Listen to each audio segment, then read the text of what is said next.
ഇന്ത്യയുമായുള്ള സംഘർഷത്തിൽ പാകിസ്ഥാനിൽ ഭിന്നത പുകയുന്നുണ്ടോ? കഴിഞ്ഞ ദിവസം പാകിസ്ഥാൻ പാർലമെന്റിൽ ഒരംഗം ഇന്ത്യയോടുള്ള പാകിസ്ഥാന്റെ സമീപനത്തിൽ അതൃപ്തി രേഖപ്പെടുത്തിയിരുന്നു. ഇതിന്റെ വീഡിയോ വ്യാപകമായി പ്രചരിക്കുകയും ചെയ്തു. മുൻ മേയറും എംപിയുമായ താരിഖ് ഇക്ബാലാണ് പാകിസ്ഥാൻ പാർലമെന്റിൽ കണ്ണീരോടെ സംസാരിച്ചത്.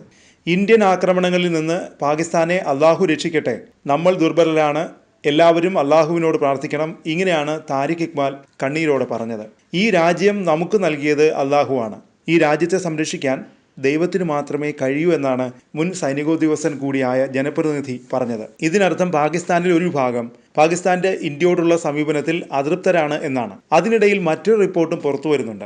പാകിസ്ഥാൻ സൈന്യം ഭിന്നതയിലാണോ? നിലവിലെ സൈനിക മേധാവി അസിം മുനീറുമായി അഭിപ്രായ ഭിന്നതയിലാണ് പാകിസ്ഥാൻ സൈന്യമെന്നാണ് റിപ്പോർട്ടുകൾ നൽകുന്ന സൂചന. പാകിസ്ഥാൻ അധികൃതർ അസിം മുനീറിനെ കസ്റ്റഡിയിലെടുത്തെന്ന് റിപ്പോർട്ടുകൾ പറയുന്നു. അസിം മുനീറിന് പകരം ജനറൽ സാഹിർ ഷംനാദ് മിർസ സൈനിക മേധാവിയാകുമെന്നും മാധ്യമ റിപ്പോർട്ടുകളിൽ പറയുന്നുണ്ട്. ഗുരുതരമായ ആരോപണങ്ങളാണ് അസിം മുനീറിനെതിരെ ഉയർത്തിയിരിക്കുന്നതെന്നാണ് സൂചന. ഇന്ത്യയുമായുള്ള സംഘർഷത്തിന്റെ കാരണക്കാരൻ അസിം മുനീറാണ്. വ്യക്തിപരമായ നേട്ടത്തിന് വേണ്ടിയാണ് ഇന്ത്യക്കെതിരെയുള്ള നീക്കവുമായി അസിം മുനീർ മുന്നോട്ടു പോയത് തുടങ്ങി അതിഗുരുതരമായ ആരോപണങ്ങൾ ഉന്നയിച്ചാണ് പാക് സൈനിക മേധാവിയെ പ്രതിക്കൂട്ടിൽ നിർത്തിയിരിക്കുന്നതെന്നാണ് റിപ്പോർട്ട്. എന്നാൽ അസിം മുനീറിനെ അറസ്റ്റ് ചെയ്തതായി ഔദ്യോഗിക സ്ഥിരീകരണം വന്നിട്ടില്ല.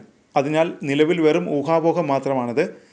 ഇരു രാജ്യങ്ങളെയും സംഘർഷത്തിലേക്ക് തള്ളിയിട്ടതിൽ അസിം മുനീറിന്റെ പങ്ക് വ്യക്തമാണ്. കുറച്ചു ദിവസം മുമ്പ് അസിം മുനീർ ഇന്ത്യക്കെതിരെ നടത്തിയ വിദ്വേഷ പ്രസംഗം വലിയ വിവാദമായി മാറിയിരുന്നു. ഒരു ജനാധിപത്യ രാജ്യത്തിന്റെ സൈനിക മേധാവി എന്ന നിലയിൽ നിന്ന് തരം താഴ്ന്ന് വെറും തീവ്രവാദികളുടെ സ്വരത്തിൽ സൈന്യത്തിന്റെ തലവൻ സംസാരിച്ചതിനെതിരെ വലിയ വിമർശനം തന്നെ ആഗോളതലത്തിൽ ഉയർന്നിരുന്നു. നിലവിലെ അഭ്യൂഹങ്ങൾ ശരിയാണെങ്കിൽ പാകിസ്ഥാനിലും അസിം മുനീറിനെതിരെ അതൃപ്തി പുകയാണ്. രാഷ്ട്രീയ നേതൃത്വങ്ങൾ സൈന്യത്തിന്റെ നിഴലായി മാത്രം നിൽക്കുന്ന പാകിസ്ഥാനെ പോലൊരു രാജ്യത്ത് ഇത് സംഭവിക്കാവുന്നത് തന്നെയാണ്. അതിൽ ഒട്ടും അതിശയോക്തിയുമില്ല. അതിനിടെ അസിം മുനീറിനെ അജ്ഞാത കേന്ദ്രത്തിലേക്ക് മാറ്റിയെന്നും രാജ്യദ്രോഹത്തിന് സൈനിക കോടതിയുടെ നടപടിക്ക് വിധേയനാക്കുമെന്നും സൂചനയുണ്ട്. ഷംനാദ് മിർസ സൈന്യത്തിന്റെ നേതൃത്വം ഏറ്റെടുത്തെന്ന സ്ഥിരീകരിക്കാത്ത റിപ്പോർട്ടുകളും പുറത്തു വരുന്നുണ്ട്.